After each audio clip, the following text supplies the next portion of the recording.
কৈছে এনেকৈ বহি কথাবিলাক চিন্তা কৰাৰ সুবিধাই নাপাওঁতো গুৱাহাটীত, এনেকৈ বহি থাকিও ভাল লাগে ন।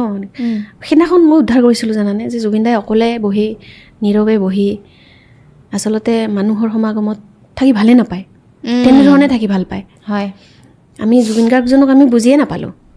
তাৰপিছত ক'লে তোক যে মই এদিন কৈছিলোঁ মই মৰিলে তই পাঞ্চনা গাবি, তই মই যদি মৰোঁ মই বুঢ়া নহওঁতো, গতিকে মই মৰিলে তই পাঞ্চনা গাবি কিন্তু।